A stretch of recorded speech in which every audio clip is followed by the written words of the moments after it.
going to record this. So how many of you have heard the statement, you should treat people the way you want to be treated, right? Would you agree with that? Sure. Is that a good idea? And I don't know if I should have made this a poll question. Nobody's, but the answer is that can be a really bad idea. And the reason it can be a really bad idea is because if we treat people the way we want to be treated, it means we're assuming that the other people are like us, and they may not be like us. So that's starting to annoy me. They may not be like us. And so think about it this way. You're traveling to a foreign country. You're on a bus or a train. Everyone that you can hear is speaking a language you do not understand. And then you hear out of the corner of your ear, is that the right way to say it? Anyhow, you hear somebody or two people talking to each other and they're speaking English. What effect does that have on you related to those two people? Do you feel closer to them? Do you feel an affinity to them? Are you more likely to approach them? Right? All of that is probably true. And the reason is because they're speaking your language. Now, the reason that I wanted to do this, by the way, the DISC profiles and talk about this subject, is because if we're working with buyers, we're going to need to have a buyer representation agreement, right? And I've been going to all the lawyer classes, and we're going to be going through all the forms coming up, but you're going to have a consultation with buyers. If you're on a listing appointment, you're going to be having a consultation with sellers. And what we want to learn, in order to be effective, we want to be able to learn to speak the language of our clients. See, sometimes I hear real estate agents say, because, real estate agents tend in residential to lean towards the high I's, right? That doesn't mean, I know people that are very successful that are not high I's, that they're successful in real estate, but I'm just saying the general stereotypical real estate residential salesperson is a high I. Whereas in the commercial world, the typical successful commercial real estate agent is a high D. Now, a lot of times high I's and high D's don't care about statistics. They don't care about data. And I've heard real estate agents make the comment, nobody cares about all that stuff. People don't care. And I'm like, no, you don't care about that stuff. But to assume that the other person doesn't care could be a big mistake, particularly when you're in Silicon Valley, where there are a lot of, engineers. And these are people that kind of care about data. Now, just as I have a quiz coming up, which I know you're all going to be, happy to hear. But just as an opening question, right? I'm going to just quickly go. They talked about the 4 personality styles: the D, the I, the S, and the C. And by the way, the labels change. People will call the D a driver. They'll call them dominant. They'll call them direct. And sometimes over the years, the reason for the names have been changed is because some of the names have sort of a negative connotation. When I first went through this in a different life, I worked for an organizational development training company. And it was called the Myers-Briggs, which is a very similar one. And the words were different. The D was called a controller. Not a lot of people, some people didn't like that. The I was called a promoter. The S was still called a supporter, and the C was called an analyzer, right? Which are somewhat more descriptive words, but some people didn't like the controller. Ooh, that doesn't sound very good. Right, now you've all heard at least a little bit about the different styles. This is my question. You're going on an appointment. You're going to do a consultation. Which style do you prepare for? Do you go prepared to talk to a D, an I, an S, or a C? Anybody want to blurt out an answer?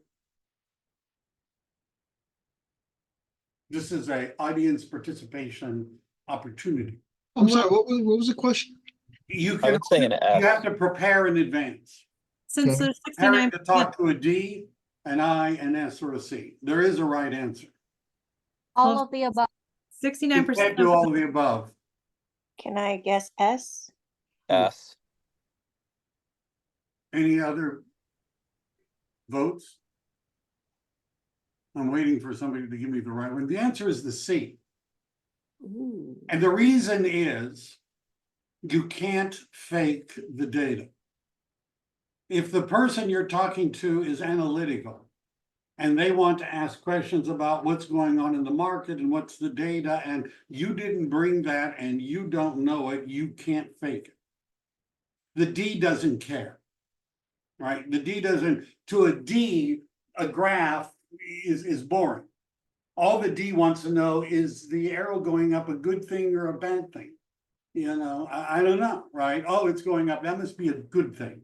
The I doesn't care about the data so much. They don't care about the data. The S doesn't care about the data. The C cares about the data. And if you're not, that doesn't mean you have to present the data. It means you have to be prepared to present the data. Does everybody understand what I'm saying? You may not need it, but if you don't have it and the two people you're talking to are both engineers, you're in trouble.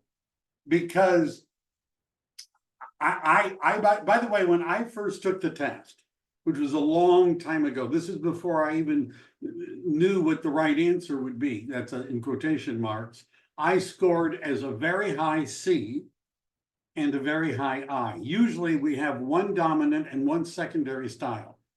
I was an analyzing promoter. Those are schizophrenic.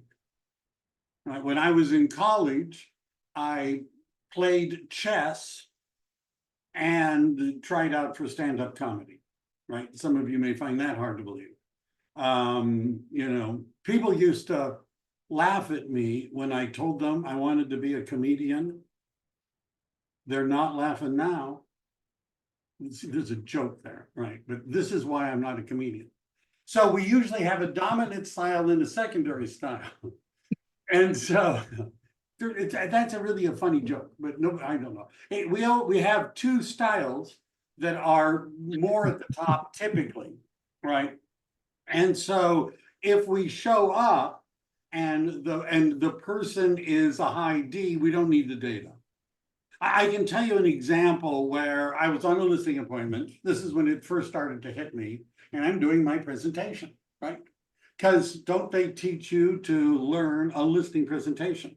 They also might teach you to be in control of your presentation. Tell them what you're going to do and then do it. So I'm sitting at the kitchen table and I'm talking to the guy about listing his house and I'm doing my presentation. And he gets up and he says, no, keep going, keep going. And he goes into the kitchen, which was right, we were at the kitchen table. And he's like doing stuff and he goes, no, keep going, keep going. And at one point I paused and he looked at me and he said, well, you need a key tonight. You see, I was talking to a high D. He didn't want to hear it. Right. The high D is if you ask a high D, are you planning on listing your home with me tonight? They're going to say yes. Why do you think I've called you over? You know, why, you know, that's why I called you.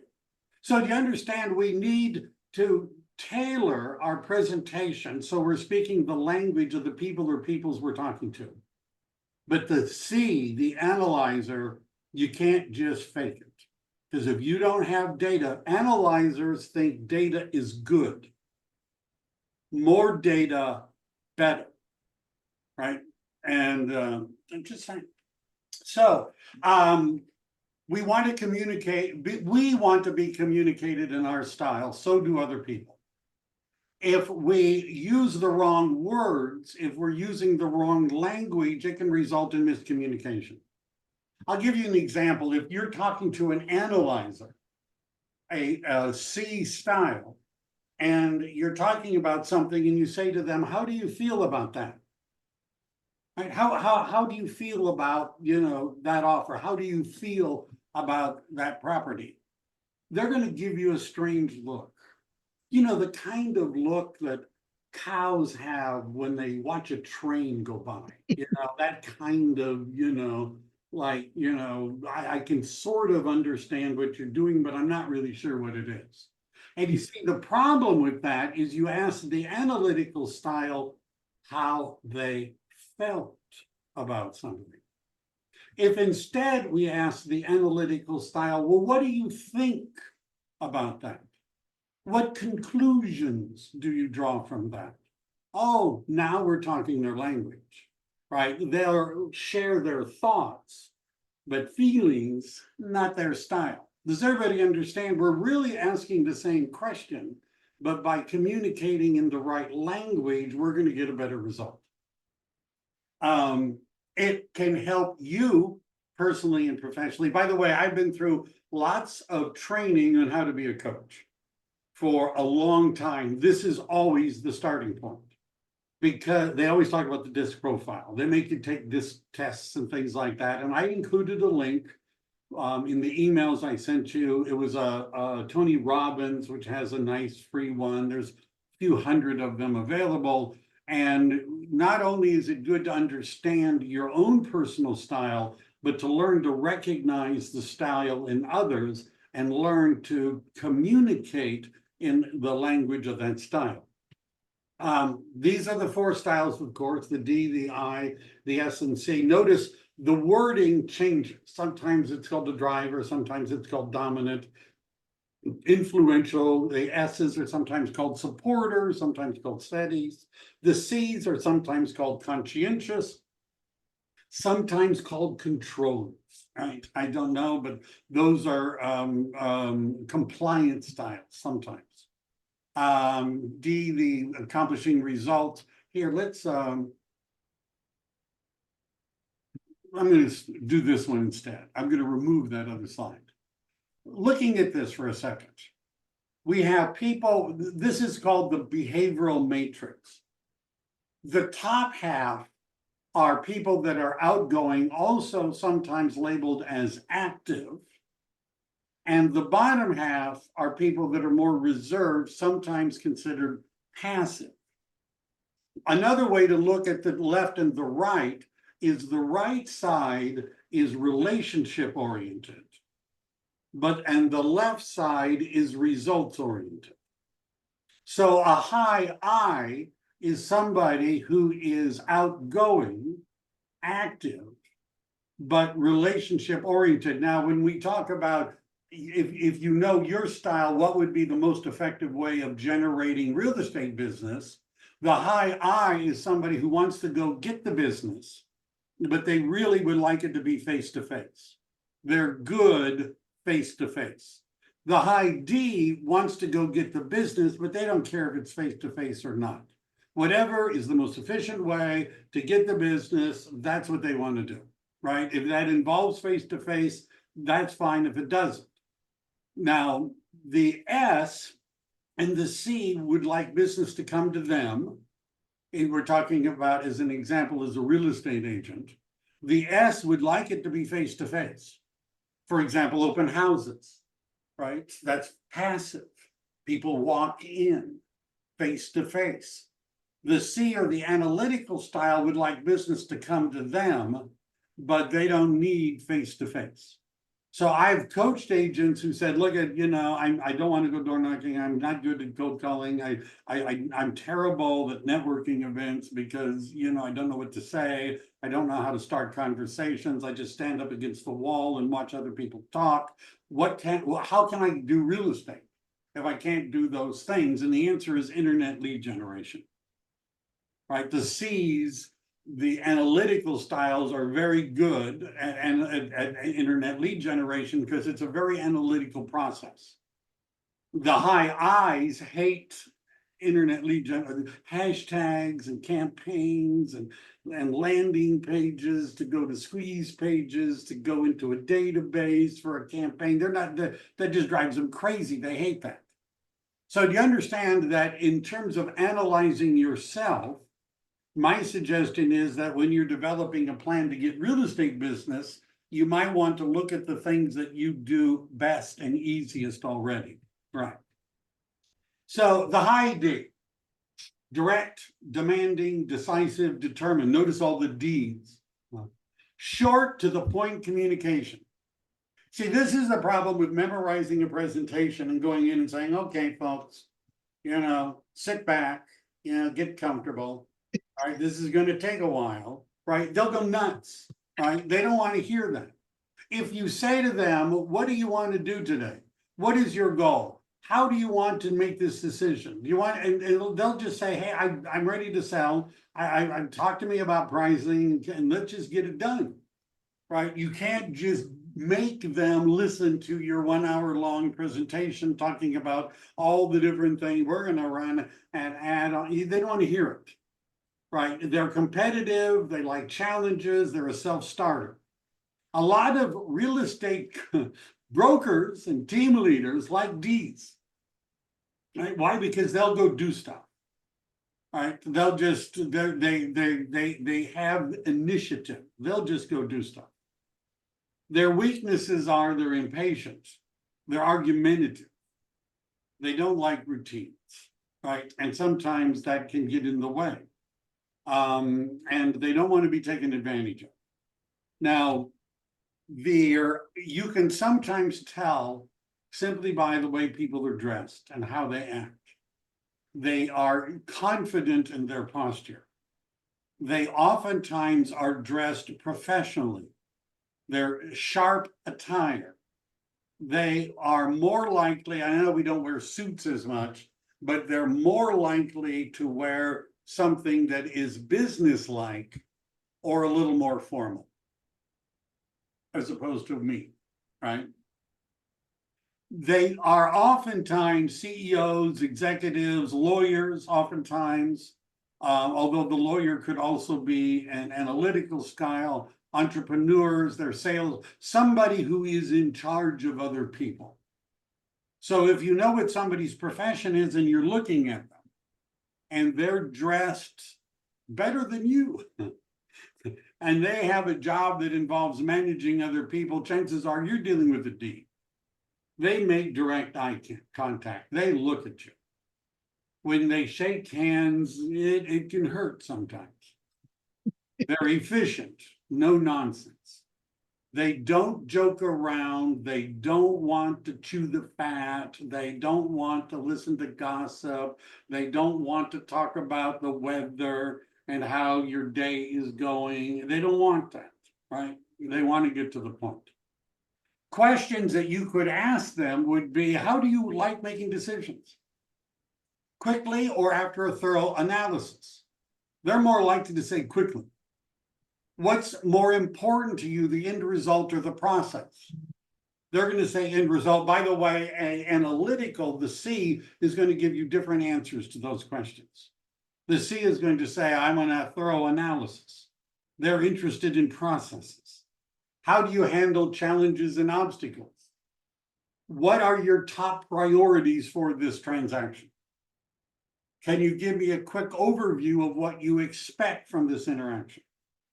Or the way I usually say it is, my approach, which is, I will admit, different from what you might hear in real estate training and watching YouTube videos or going to training sessions, where they oftentimes tell you when you get there and you're in an appointment, you say to the other people, okay, this is what we're going to do today. Right, here's our agenda. I'm going to talk to you, I'm going to ask you some questions, and then based on your answers, I'm going to talk to you about what I can do to help you sell your house. And then we'll talk about the pricing of the property and commissions and all that. And if I do a good job, we should be ready to make a decision at the end. How's that sound? Right, something like that. See, I think that's a mistake. What I like to do is to start by asking them, the people we're doing the consultation with, what are your goals? What are your expectations? How do you want this to go? Tell me, because their answers to that are, first of all, important, because I had learned we should talk about what's important to the client and nothing else. The more you talk about things that are not important to them, the more chances you have of shooting yourself in the foot. So tell me what your agenda is, what you want, what's important to you, what are your goals? What results do you want to achieve? How do you like to be communicated with? Do you like a quick summary, detailed reports? Right now, depending on their answers, they might be a D. If you're communicating with them, be direct, get to the point quickly. See, now for some of us, this requires changing the way we normally communicate. Focus on outcomes and benefits. They don't want to hear all the features. They want to know what's in it for them. What's this going to do?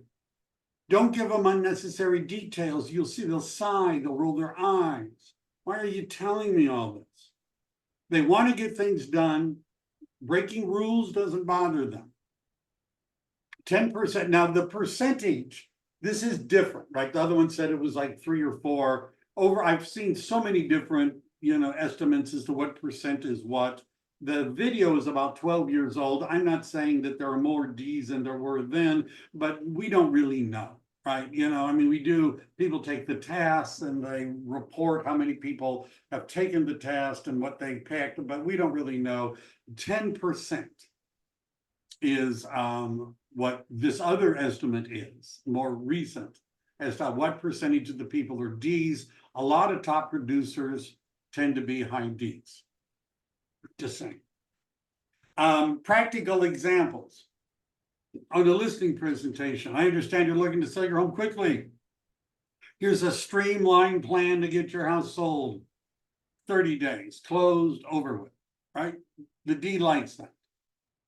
Focus on quick, decisive actions, emphasize results. Example in negotiation, we received an offer today that's below your asking price. I recommend countering it with a higher figure. Get this done. They like options, clear options. This is what happened. Here are 2, 3 options. Which would you like to do? They like that because then they can say, let's go with the second one.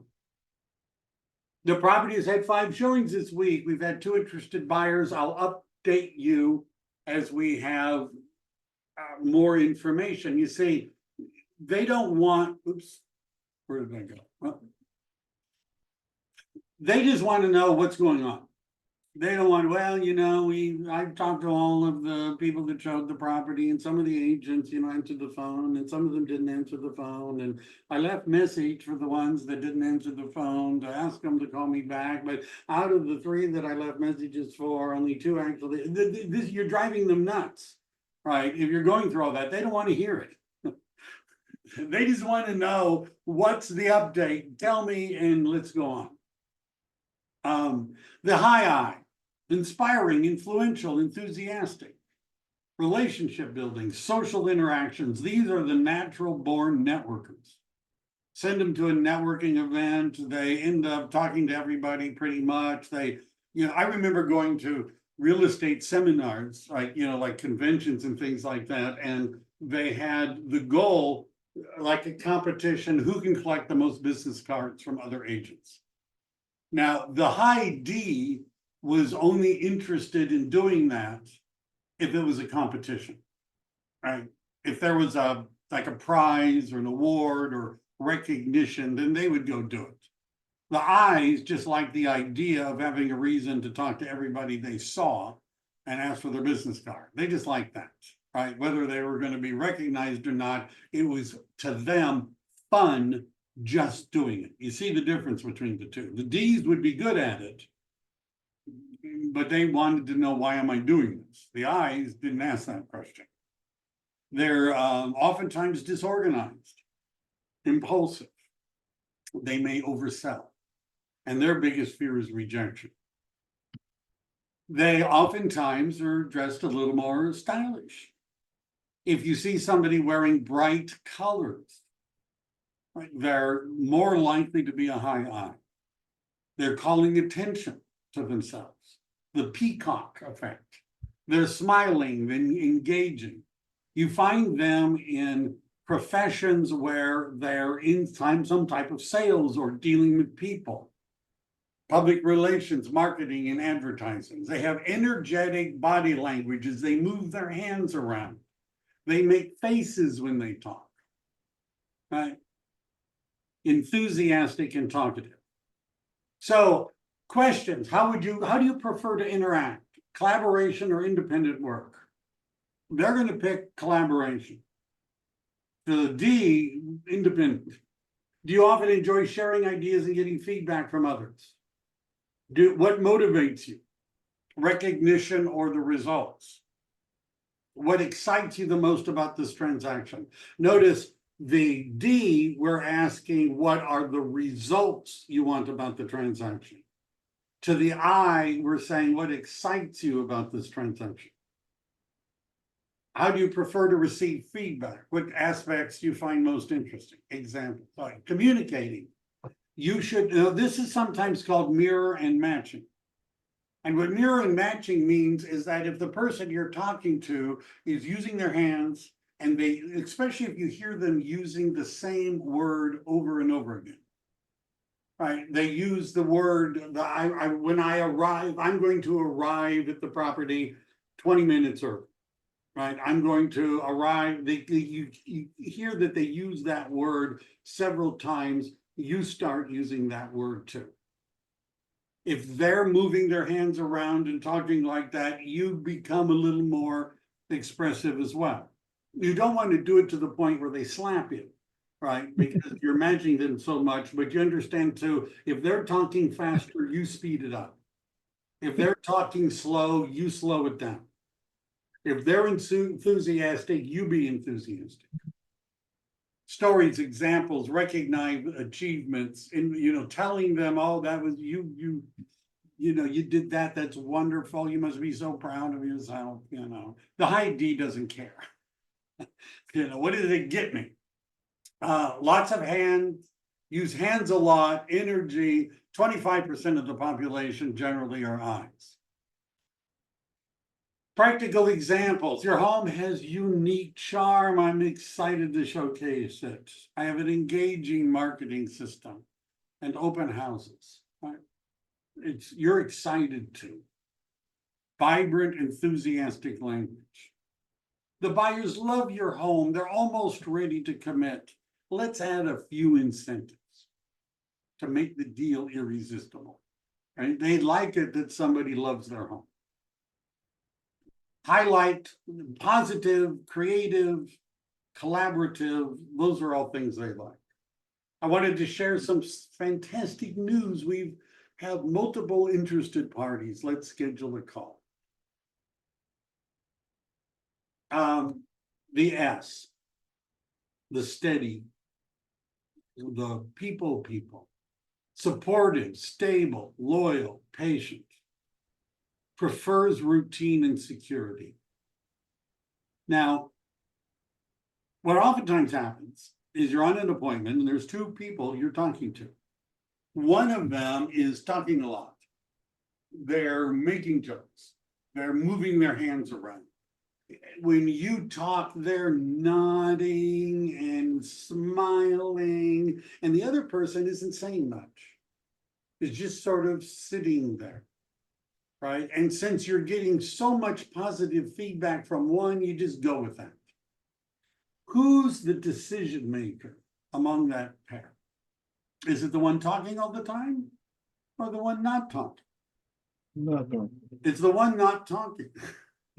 So sometimes what you have to do is look at the other person and see if you can, how do you feel about that? Right, what do you think about that? And make the effort to get them to participate. But a lot of times you'll find the one that is talking is not going to be the final decision maker. It's the one that's not talking. And that's sometimes the S. They're a team player. They resist change and they avoid conflict. And they hold a grudge. And a loss of security is one of their biggest fears. They are oftentimes wearing comfortable and practical attire, earth tones, right? They're not wearing the bright red, bright blue, light brown, maybe being a little tan here and there. Relaxed and approachable. They oftentimes are in professions like teachers, nurses, caregivers. In human resources, they're counselors. They're oftentimes in professions that may not pay as well, but for which they are helping other people. They have a gentle handshake, calm but steady eye contact, warm and friendly demeanor. How do you prefer to work? What's more important to you? What are your main concerns? Notice the difference in that framing. To the D, we say, what are the results you're looking for? In the I, what excites you about what we're doing? In the S, what are you concerned about? What are your concerns regarding this? How can I support you in this process? What, you get the energy. Patient. What, sometimes real estate agents are taught to close. A, B, C, always be closing. That kind of works with D's, because they're actually sometimes ahead of you. They already know what they want to do. But if you're trying to push an S or a C into making a quick decision, you're going to break the relationship with them because they want to be safe. Stability, changes, they wanted gradual. You should be supportive. If you do something wrong, I like this phrase, you should carry guilt like a badge of honor. I made a mistake. They're like, oh, it's okay. 35% of the population. Will ensure a smooth and stress-free process. I've mapped out each step. You'll always know what to expect. Right? That's important to the S. Right? They're steady, stable, reassuring, detailed plans. Highlight your reliability. I'm going to be there every step of the way. If any problems come up, I'm going to be on it. If you have any concerns, some of you may have heard me say this. If you're feeling frustrated, if you're feeling anxious, if you're feeling confused, talk to me. Let me know. The offer is a bit lower than expected, but it's from a serious buyer. I suggest we counter with a slightly higher price. Move them to a fair middle ground. Negotiations should be gentle and cooperative. We've had several showings. Feedback has been positive. I'll keep you posted. Regular, consistent updates. Steady communication. The C. Everybody's favorite. Analytical, detail-oriented, precise, systematic, accuracy and structure. Can you see that we need all of these styles in our society? I've worked with high D's and high I's who oftentimes do not like high C's. And what's frustrating is you can't get them to make a decision sometimes. And they're the ones that are going to say, I want to think it over. I'm going to need a few days to process all this information. And of course, the D has been trained, get them to sign the document, close, do it. Right. And they resist that. By the way, if you're dealing with a high C and they say, I want to think it over, I'm going to need some time. I always say, well, I understand how you feel. I mean, this is a very important decision. It would be good to think it over and analyze it as best as possible. What I've found, though, is that when people are thinking it over and taking some more time, what they really might need is more information, more data, is there something I could give you, some information I could provide you that would help you with that process of analyzing it? They like data. And if you can't push them to make a decision quickly without breaking the relationship, they won't want to do it. I heard that, there's a plan to put a permanent space station on the moon. Right? So let's say you've been chosen to be able to go there and live on the space station. Of the 4 styles we've talked about, which one would you like to design the life support system? Probably this one, right? People that don't want to make a decision until they're sure of what the right answer is. They're organized, thorough, logical, oftentimes overly critical. They're the ones you have to just let it go. They'll any error, typos, any error, they seem to find it right away.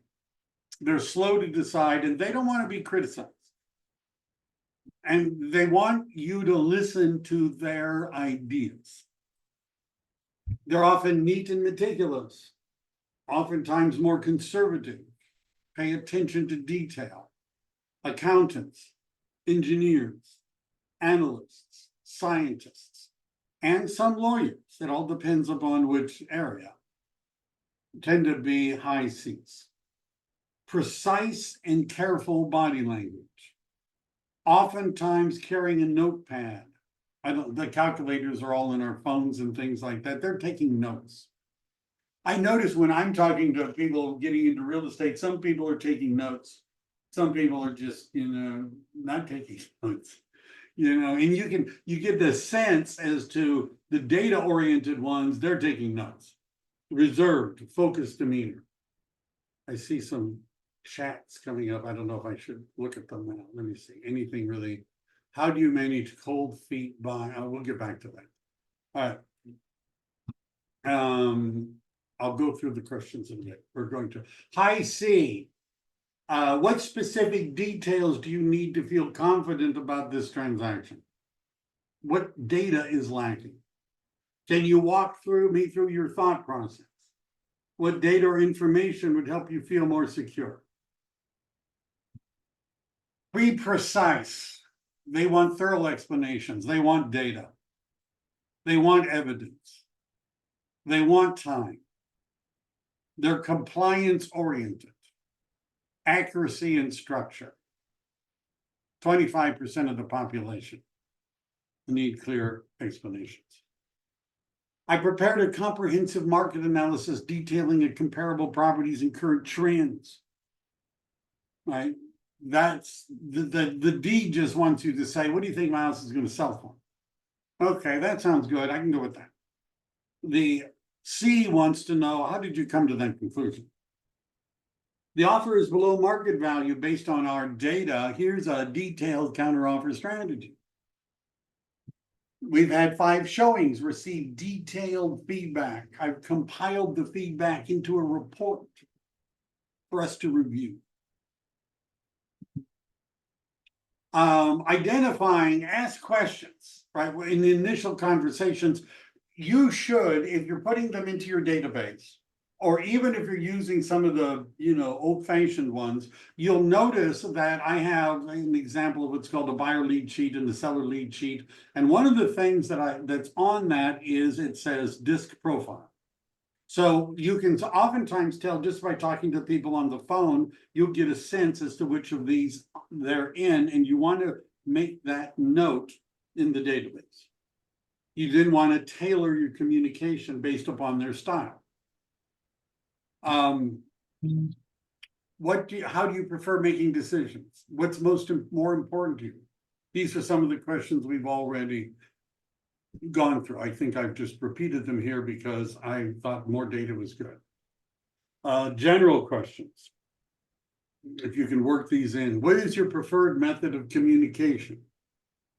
Emails, phone calls, in person, that sort of thing. Framing conversations. D's, your focus on outcomes. I's, enthusiasm. S's, reassurance. C's, detailed explanations. And then lead generation. Some of you have heard me talk about this. Client interactions and team dynamics. Oops. I don't know why that is. So this is another review of the D, the I, and the S, and the C. And some of you have seen me do this. The 4 ways in which real estate agents make money. The prospector, those are usually Ds. The networkers, the best networkers tend to be Is. Marketers, which are people that do things to get people to come to them. Now, open houses would fall into that category. Farming agents may fall into that category. Somebody that has a niche website on multifamily investing. So we're getting people to come to us and make appointments with us. These are incoming, whereas the networker and the prospector are more active. And then the converter is the internet lead generator, which is somebody that would be usually more analytical. And that's what I had for that. How am I doing? 10 minutes. So before I go to the questions, I know I don't want you to miss this. Are there any questions so far? Okay. I have a question. All Hey, right. Michael, it's Neil. How do you tell when you talk to somebody the first time you don't know who they are by how they talk to you, or is there a science to it? What do Like you in do cold for a call. living? What do you folks do? What do you do for a living? They tell me their job. There's Okay. how long have you been doing it? What do you like about that? That's interesting. You're a human resources manager. That sounds fascinating. What drew you to that? What do you like about that job? What's it, you know? And just from how they, first of all, what they do and how they express why they do it and what they get out of it will give you an idea. Okay, thank you. All right, you're ready, aren't you? Okay. Question number 1. I told you there'd be a quiz. A client arrives at the office and immediately states, I have 30 minutes, let's cut to the chase and get this done. Are they A, dominant, B, influential, C, steady? Everybody can see the poll, can't you? Yeah.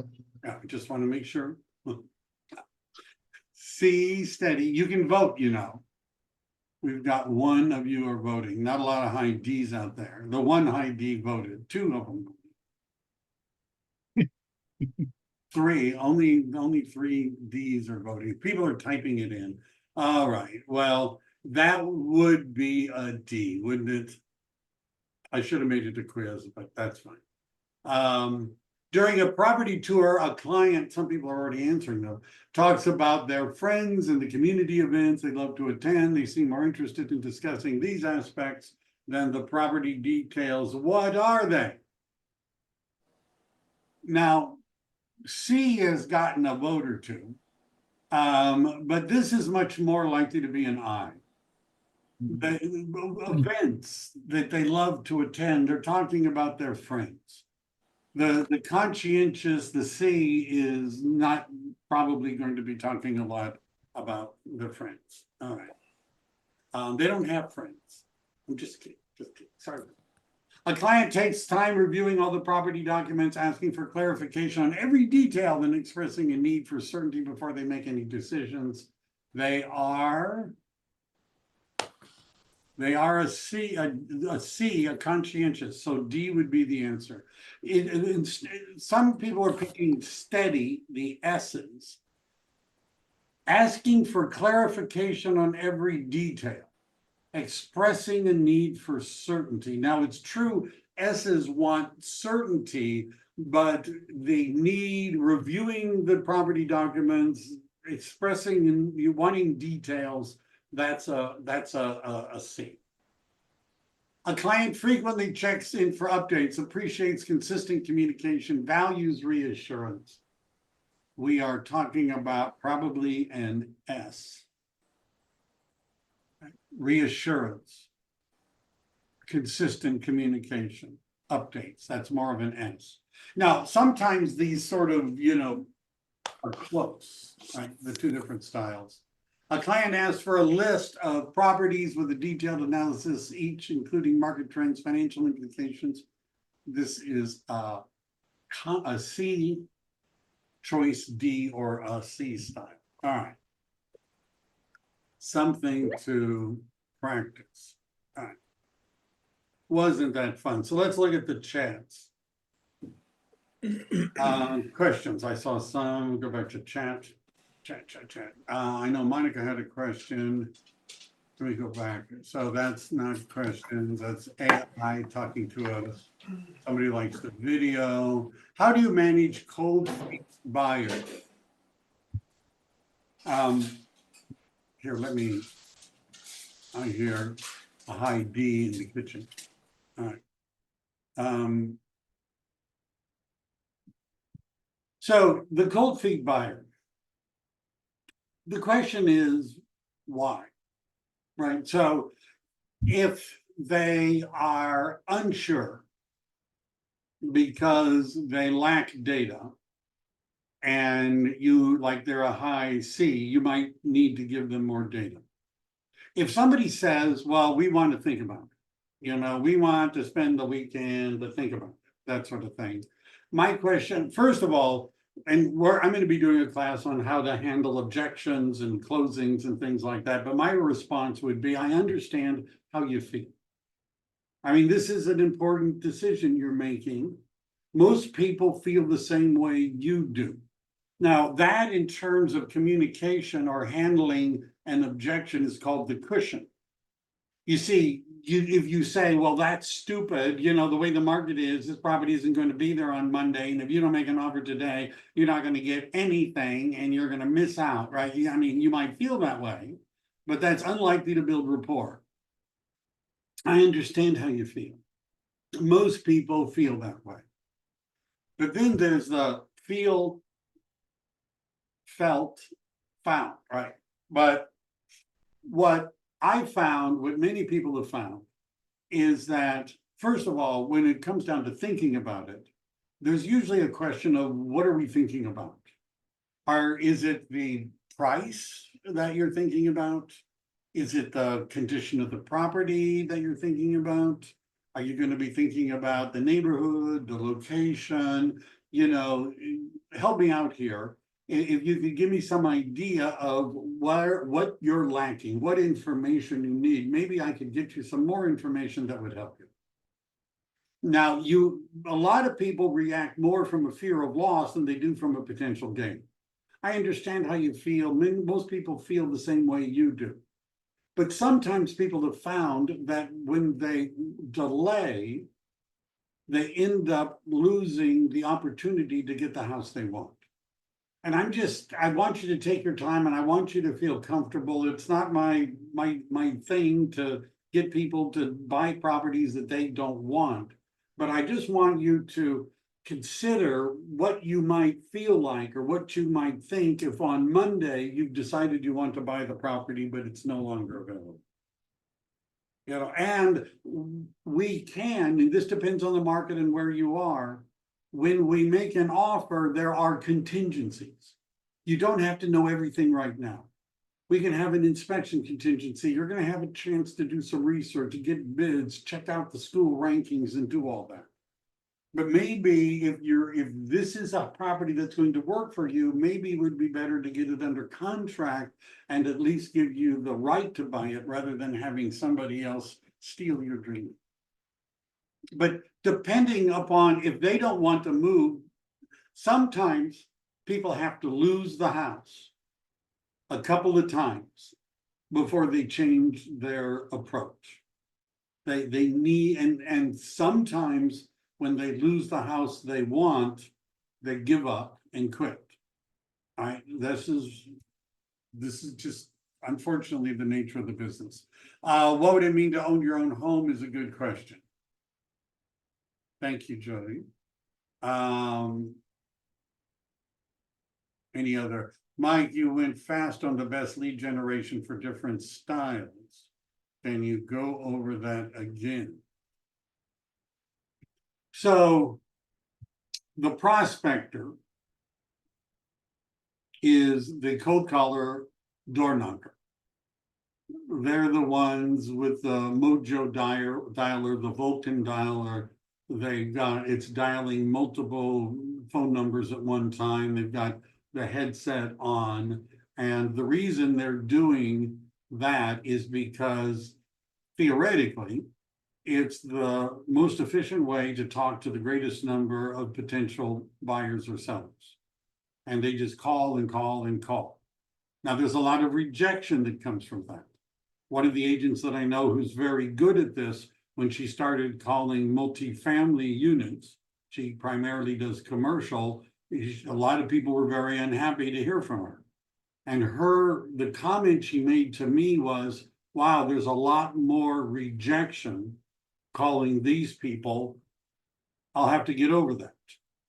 See, that's a D, right? She's not going to stop. I'll get over that, right? Because results, efficiency. Now, the high I is somebody that prefers face-to-face. They want to go and get the business, but they would much rather it be face-to-face. They're good at networking. If they had to do something that was cold, it would be door knocking. Because at least in door knocking, people open the door and you're face-to-face. And you can smile and you can talk to them and you could chat with them. That's where they're good. They're great at networking events.